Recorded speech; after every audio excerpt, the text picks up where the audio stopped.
वीर की बात सुनकर प्रकाश अंकल के चेहरे का रंग बदलने लगा था। ऐसा लगा जैसे उन्होंने बहुत बड़ी गलती कर दी हो और यह बात उन्हें वीर के सामने नहीं करनी चाहिए थी। तभी वीर ने प्रकाश अंकल पर दबाव बनाते हुए पूछा, बताइए ना अंकल, मेरे पापा की तरह से आपका क्या मतलब है? आखिर आप कहना क्या चाहते हो?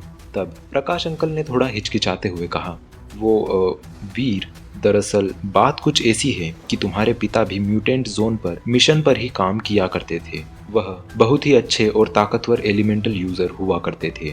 एलिमेंट्स को कंट्रोल करना तो जैसे उनके बाएं हाथ का खेल हुआ करता था। यह सब उनके लिए बहुत ही आसान था। अपने चेहरे पर एक खुशी की चमक लाते हुए प्रकाश अंकल ने एक गहरी सांस ली, जैसे वह अपनी किसी बहुत ही पुरानी और अच्छी यादों को याद कर रहे हो। उस समय वीर भी प्रकाश अंकल के चेहरे पर आई हल्की सी मुस्कान को देखकर बड़े आराम से यह बता सकता था कि वह उस बारे में सोचकर कितने खुश थे। तभी वीर ने उनसे पूछा, अंकल, आपने बताया कि डेड एलिमेंट्स को बड़ी आसानी से कंट्रोल कर लेते थे, तो उन्होंने कौन सा एलिमेंट जगाया था? आपने मुझे वह अब तक नहीं बताया। प्रकाश अंकल ने भी वीर की बात सुनकर अपनी यादों से बाहर आते हुए कहा, हाँ वीर, तुम्हारे डेड कई एलिमेंट्स को काबू करना जानते थे। वह काफी टैलेंटेड एलिमेंटल यूजर थे और उन्होंने तो कई सारे म्यूटेटेड बीस्ट्स को भी अकेले अपने दम पर ही खत्म कर दिया था। उन्होंने जब पहली बार एलिमेंट जगाया था तब वह एक नहीं बल्कि 2 एलिमेंट्स थे। प्रकाश अंकल की बात सुनकर वीर ने उत्सुकता से पूछा, 2 एलिमेंट्स? पर वो कौन से एलिमेंट्स थे अंकल? तब प्रकाश अंकल ने वीर को जवाब देते हुए कहा, जो एलिमेंट्स कार्तिक ने जगाए थे उनमें से पहला था विंड एलिमेंट और दूसरा था लाइटनिंग एलिमेंट। इतना कहकर प्रकाश अंकल ने वीर के चेहरे पर बदलते भावों को देखा और फिर गहरी सांस लेते हुए आगे कहा, वीर, अगर तुम अपने पिता कार्तिक की ही तरह एक ताकतवर एलिमेंटल यूजर बनना चाहते हो तो तुम्हें भी मेहनत करनी होगी। वीर प्रकाश अंकल की बात सुनकर उनसे बोला, अंकल, मैं भी अपने डैड की तरह ताकतवर बनना चाहता हूँ, अपने पिता के जैसा, लेकिन उनसे भी बेहतर क्यों नहीं? प्रकाश अंकल ने वीर को बीच में ही टोकते हुए कहा। वीर प्रकाश अंकल की बात सुनकर सोच में पड़ गया। तब प्रकाश अंकल ने वीर के चेहरे पर बदलते हुए भावों को देखते हुए कहा, वीर, जिंदगी में कुछ भी हो, हमें हमारे लक्ष्य को प्राप्त करने के लिए हमेशा हमारा 100% ही देना चाहिए। यही कारण है कि तुम्हारे पिता के जाने से पहले तुम क्लास में टॉप करते थे, लेकिन उनके जाने के बाद तुम्हारा ध्यान तुम्हारे लक्ष्य से भटक कर दूसरी चीजों पर चला गया, जिससे तुम्हारे मार्क्स भी गिरते चले गए। तुम फिर एक टॉपर से कमजोर स्टूडेंट बनकर ही रह गए। मेरी एक बात हमेशा याद रखना वीर, यह दुनिया तुम्हें सफल होने से रोकेगी, लेकिन अगर तुम तुम्हारी कोशिशें जारी रखते हो तो एक दिन तुम तुम्हारे लक्ष्य को जरूर ही प्राप्त कर लोगे।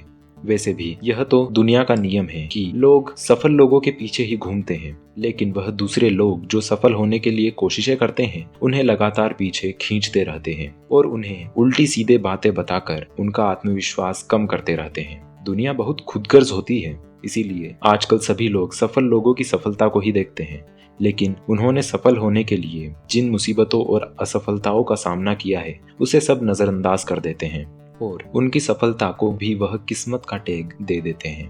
फिर प्रकाश अंकल अपनी बात में थोड़ा रुके और गहरी सांस लेते हुए आगे बोले, वीर, चलो, यह सब बातें तो तुम आगे एक न एक दिन जान ही जाओगे, लेकिन अभी तुम ध्यान लगाने की कोशिश करो, यही तुम्हारे लिए ठीक होगा। वीर के मन में कई सारे सवाल थे, लेकिन उसने प्रकाश अंकल की बात सुनकर उन सभी सवालों को किनारे करते हुए ध्यान लगाने के लिए अपने पैरों को मोड़ा और वहीं जमीन पर बैठकर ध्यान लगाने लगा। प्रकाश अंकल भी कल की ही तरह आज भी वीर के पास बैठ गए।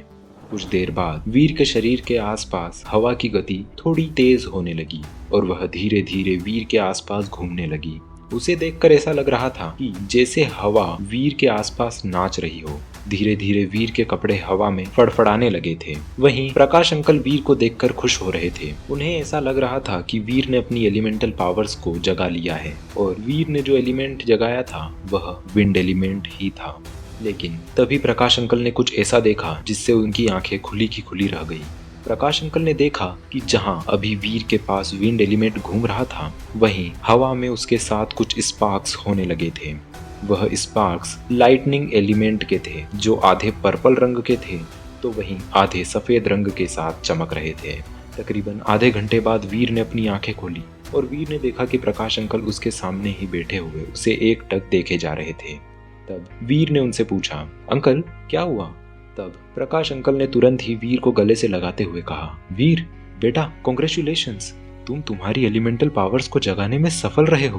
तब उनकी बातें सुनकर वीर ने खुश होते हुए प्रकाश अंकल से पूछा, तो अंकल जल्दी बताइए ना, मैंने कौन सा एलिमेंट जगाया है।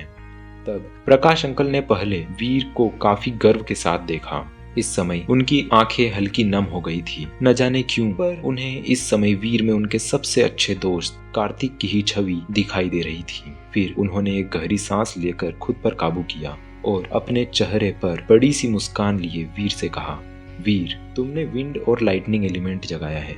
तभी उनकी बात सुनकर वीर भी खुश होते हुए बोला, क्या कहा, विंड और लाइटनिंग? यह तो वही एलिमेंट है ना जो मेरे डैड ने पहली बार जगाए थे। तब प्रकाश अंकल ने भी अपना सर हाँ में हिलाते हुए कहा, हाँ वीर, यह वही एलिमेंट्स हैं, लेकिन मुझे यह समझ नहीं आ रहा कि तुम्हारे लाइटनिंग एलिमेंट में स्पार्क्स दो तरह के क्यों थे, उनमें आखिर दो रंग क्यों थे। तो आखिर वीर के लाइटनिंग एलिमेंट के अलग अलग रंग होने के क्या कारण हैं, और क्या इस वजह से वीर अब कुछ नई परेशानियों का सामना करने वाला है? जानने के लिए बने रहिए मेरे साथ इस कहानी पर।